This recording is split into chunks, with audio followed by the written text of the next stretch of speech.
guys did not watch the Double D's podcast, I teased a story, an old Wrestling Rhodes story about Dusty Rhodes, the American Dream Dusty Rhodes. I did not tell it on that podcast, the Double D's podcast. It's on Drew's channel. If you haven't watched that, they sat down with me for about 1 hour. I thought it was a great podcast. You guys should go check it out. I'll put the link in the description if you haven't seen it yet. I want to tell you guys this story now, and I'm going to find a place to pull over here and park. What is this guy? We got a Uniwheel? What in the world? Interesting. Very interesting. Neat way to go to work. He must live in the area. All right, we'll pull over right here. All right, everyone. So my name is Ryan. If you do not know me, and welcome to my channel. And some people call me Ricky Baby. If you don't know the story about Ricky Baby, I'll have to link that in the description. So I want to tell you guys, oh, what's up, OMG Nation? I want to tell you guys a story. It's kind of a two-part story about me and Dusty Rhodes, the American Dream Dusty Rhodes. So through TNA Wrestling, I was hooked up with Dusty Rhodes because he was one of the bookers there, and I ended up doing some shows, some independent shows for Dusty Rhodes. They were somewhere in Cleveland, Tennessee. I think he ran a little territory down there. Territory in the, not in the old sense, but kind of the newer sense of the word, which there really aren't any territories anymore. But I don't believe anybody ran where Dusty Rhodes ran, you know, as far as the show goes, because, you know, you don't want to upset Dusty Rhodes, especially back then. God rest his soul, brother. So we were doing a show, and I believe it was either Alabama or Arkansas, and I cannot remember. And I was wrestling, I was part of a tag team, and the tag team was called Risky Business. It was me, Rick Santel is the name that I went by, and the Livewire Chris Vaughn was my tag team partner. We had been wrestling the Naturals. They were tag team champions in TNA Wrestling. We ended up doing a show. It was a combination show between Burt Prentice and Dusty Rhodes. I guess probably Risky Business and the Naturals, we had probably wrestled each other, I want to say, over 1,000 times at this point. So there were some things that we loved about each other, and there were some things that used to get under our skin. It's just like anybody you work with in a work relationship at your job, you know, they do some things that you're all right with, even if you're friends with them. And we were friends with the Naturals. Even Andy Douglas, who was part of the Naturals, and Chase Stevens, the other tag team member, Andy Douglas lived with me. He rented a room from me in my house for about, I want to say, a year or two. And I can't remember exactly how long it was. But we got out there and we're wrestling, and we were doing a spot. Well, for whatever reason, and it was my fault, that I forgot the spot, or I mixed them up in what order they were supposed to be in. So I went to do the other spot, and Chase, who I was doing this spot with, said, no, wrong spot. And I was like, what? At the time, I thought, the wrong spot. And I didn't react quick enough. Then I was like, oh yeah. To stop the spot and get us repositioned, Chase decided to give me a low blow shot. Well, if you understand any of the language of professional wrestling, when someone is stiff, it means that they make contact with you, and it's a shoot punch or a shoot kick, which means they make contact, real contact with you, and borderline hit you as hard as they could.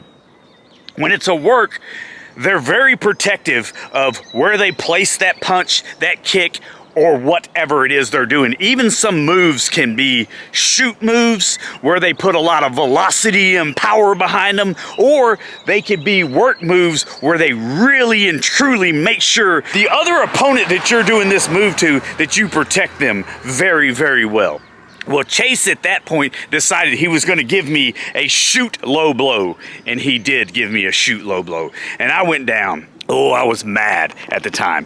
Well, the match was almost over. We get us back up, we jump right back into the spot, and I thought, okay, I'm going to get him. Well, I decided that I'm going to kick him, and I missed the kick, and I was going to get a shoot kick, and then I was going to give him a suplex. Well, I pushed hard, and if you put your hand, if you give somebody a suplex, if you see a wrestler put his hand on the midsection of the person that's taking a suplex, there's two things that happen. You're either guiding them over, or you're pressing them into the mat, which can come off kind of painful, brothers. So I end up doing this shoot suplex on him, and I didn't feel like it was enough, and I was still mad. Well, we finished the match. We went over. On this particular show, most of the times, the dressing rooms, the heels and the babyface, and I was a babyface during this time, and the naturals were heels. The heels and the babyface stayed in the same locker room. But the way this place was set up is there was a hallway, and there was a room over here. On the other side of the hallway, that's where the babies sat. Well, the way the stage was set up, you were able to come out of this door. We would meet in the hallway to go over our match and sort everything out on the front end. And then, so in the hallway, a lot of the boys were back there. But it was, and when I say hallway, it was easily as wider than this little sidewalk here. And this is a double sidewalk on this bridge. Well, the match finishes. The naturals go back to their dressing room.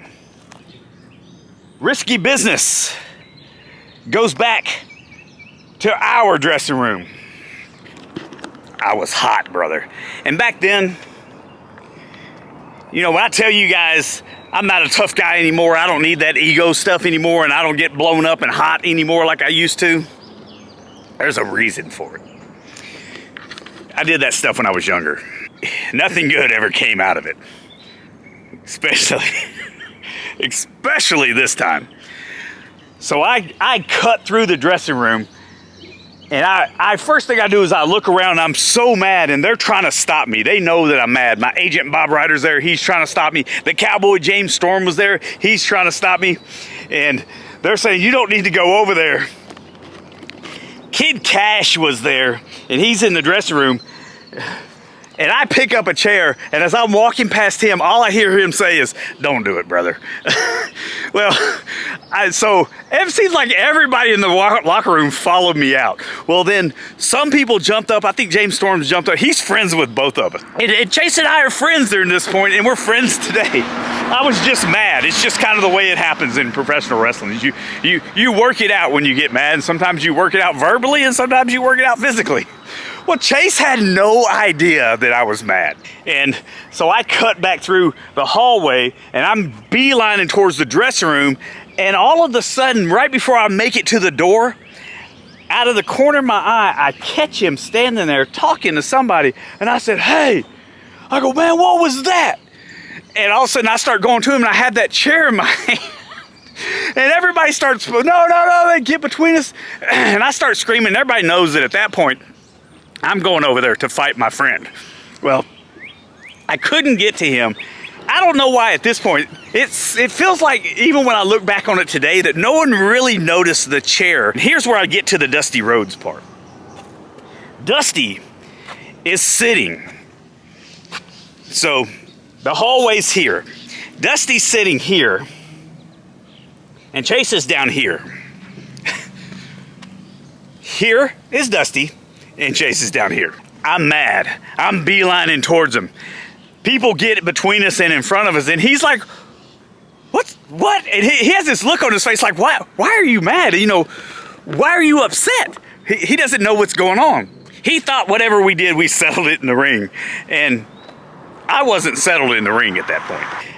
I figured out that they weren't going to let me get towards him, and they weren't going to let us come together. So that chair was in my hand, and I pick up that chair and I throw it as hard as I can. And I want that chair to go straight for him. Brother, it did not go straight for him. It went straight for Dusty Rhodes. And Dusty's sitting there, and he's watching this whole thing go down. And he's like, what the heck is going on? Like everybody else in the locker room, what the heck is going on? We got two guys that are buddies, two guys that get along with everybody, and one of them looks like he wants to fight the other guy, and they're friends. Well, that chair's coming for Dusty, and he ducks. And I don't know if it was this close, or I don't know if it was 5 feet from him. But when you throw a chair and it starts going towards Dusty Rhodes' head, whether it's this close, 5 feet, or 10 feet, it's too close to Dusty Rhodes, brother. And all I heard was crash, and then I saw him duck. And I went, whoa. And he goes, Santel! And he stands up out of his chair. He goes, that's enough, brother. This is probably the worst Dusty Rhodes impression ever. And he said, that's enough, brother. I don't know what's going on. I don't know what happened, but that's enough. And I was like, holy smokes. I almost creamed Dusty Rhodes with a chair. And then I hear out of nowhere, Chase goes, what in the world's wrong with you? What did I do to you? That's just the first part of this story.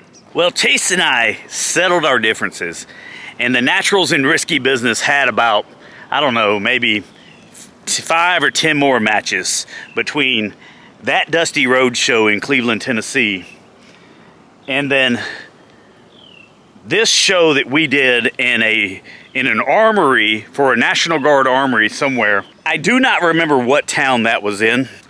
But the first thing, and this was a Burt Prentice show, and after this show, the following night, we're supposed to go back to Cleveland, Tennessee to have another match.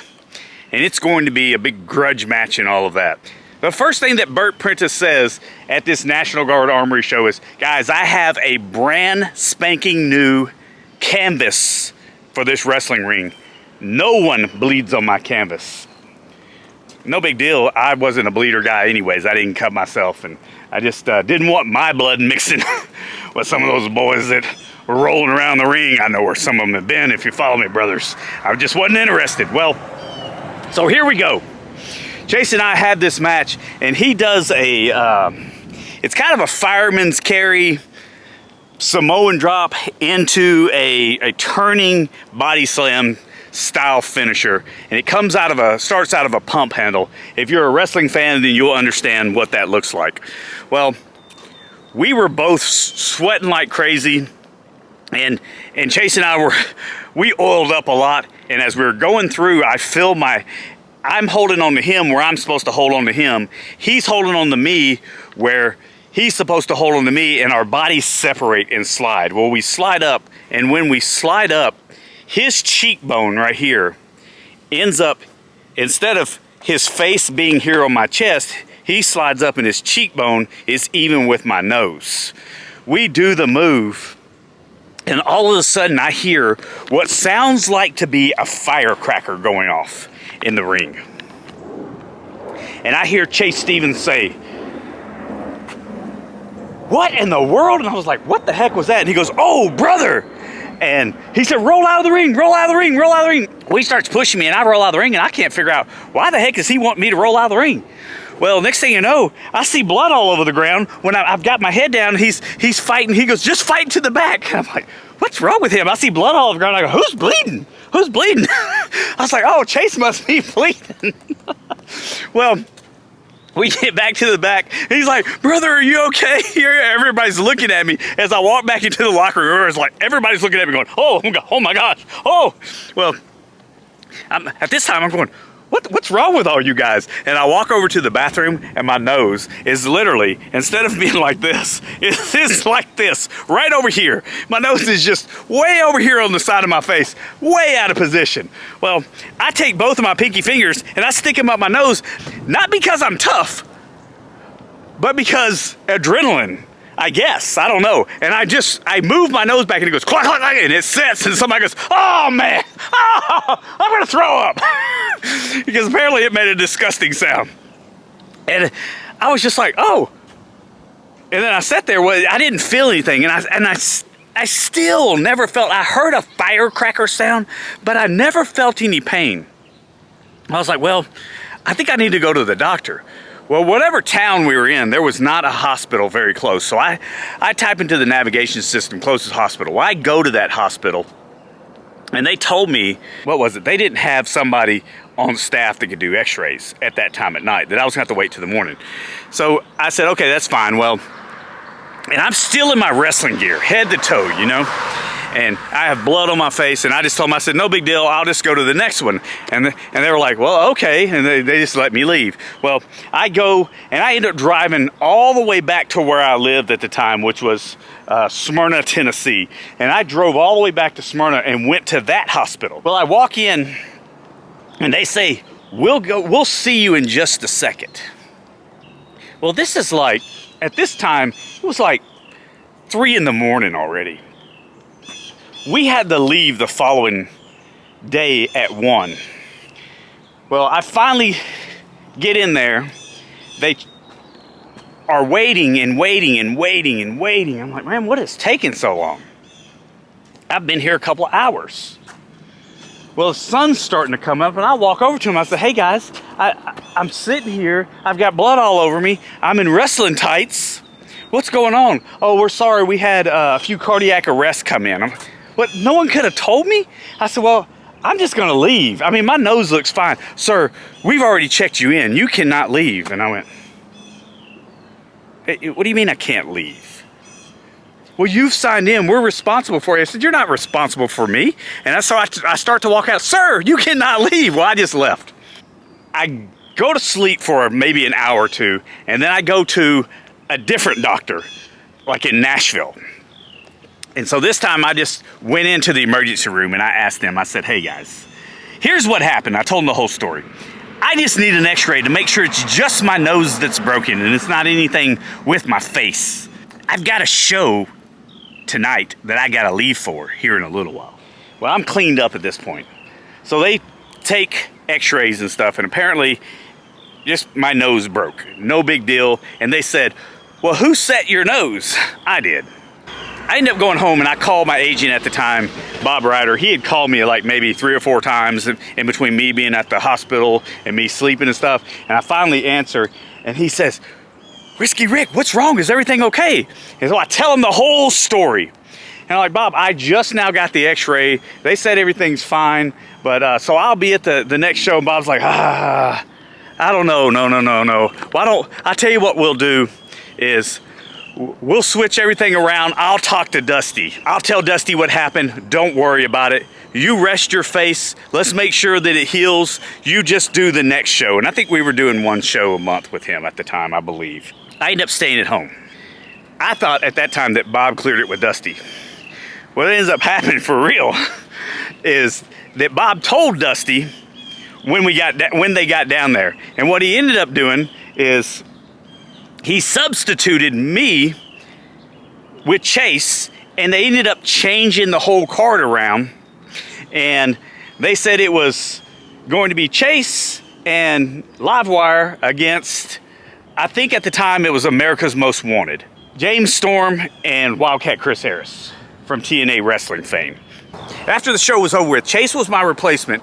The Livewire, Chris Vaughn and him teamed up. They had a match and everything went well. Well, Bob tells me everything's good with Dusty, not to worry about anything. All right, that sounds great. So the following month, we have a show. It's a 3-man tag. It's at Dusty's place, and it's supposed to be me, Livewire Chris Vaughn, and Sonny Siaki against Norman Smiley, Jorge Estrada, and Rick Stiner. So we're doing the match. Rick Steiner's running late. We're up there. I walk in, I say hi to Dusty. He's like, good to see you, brother, and he hugs me. Like nothing's wrong. Doesn't say a word. Well, Rick Steiner's running late, so we're talking and going over the match with Rick Steiner on the phone. As we're going over the match, we're working out our part, he's working out his part, he's coming in. We're saying, this is what we're gonna do, this is what blah, blah, blah. Rick was gonna come in for the other team and be the big powerhouse guy and boom, boom, boom, knock everybody down. The very first thing that Rick Steiner says when he shows up to the event venue, Rick comes in, he starts introducing himself to everybody, and I'm standing over here. As he's making his way towards me, as I put my hand out, he drops his hand and doesn't even look at me. Turns and looks at Dusty and said, Dusty, now which one is the guy? And he starts pumping his arm like this. I'm like, what in the heck? Which one is the guy that nose showed you for a little broken nose? And I'm like, guys, if you have not seen Rick Steiner, the dog-faced gremlin, up close, he's a very, very large man. He's a very solid man, a very, very, very big man, and he starts barking at you. That's a little intimidating, I'm just going to tell you. And I went, oh no. I was like, wait, Dusty. I thought that was working out. Dusty Rhodes looked at me. He said, it's never finished until it's finished, brother. I was like, oh my gosh. Well, we ended up having that match, and it was a fantastic match. And I'll have to tell you guys about that match. If I haven't already, I can't remember if I've already told the story. If I haven't told the story about that match, I'll save that for another day, that match with Rick Stiner. But Dusty Rhodes was always very, very nice to me. He always did a lot of stuff for me and the live wire Chris Vaughn. And he told us, he said, guys, I love your attitude. I love how humble you guys are and how eager you guys are to learn. You keep that, and you'll go a long ways in this business. Barring any injuries, of course. Injury is what took me out. Chris Vaughn, I believe when he left professional wrestling, I think he just got to the point where he was burnt out and he was done. Very talented human being. But at some point, you feel like you're spinning your wheels over and over and over and over and over. And most people burn out, or they're injured, or they end up doing it till they're 90. But guys, that's the Dusty Rhodes story. I hope you enjoyed it. There's lots of stuff here. There's lots of moto vlogging content every now and then. I throw in a Wrestling Road story. I appreciate every single one of you that watch these videos. The only thing I ask for is that you share these videos with a friend that might be interested in it. If you don't know, I probably should have told you from the beginning. If you're new here, I'm a former professional wrestler. I did that for 15 and a half, 16 years, somewhere around in there. And I did it for a living, and it was the greatest thing I've ever done in my life. And everything else, except for my family and my boy, paled in comparison. But I appreciate you watching today's episode. If you have not already, please hit the like button. Please consider subscribing to this channel. And OMG Nation, keep it old school. Thanks for watching, everyone.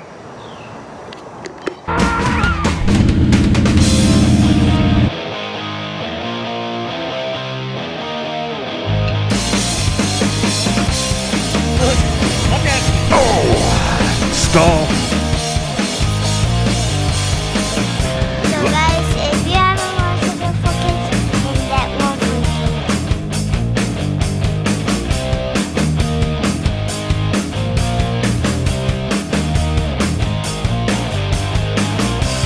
Say bye, Harley. Bye, Harley.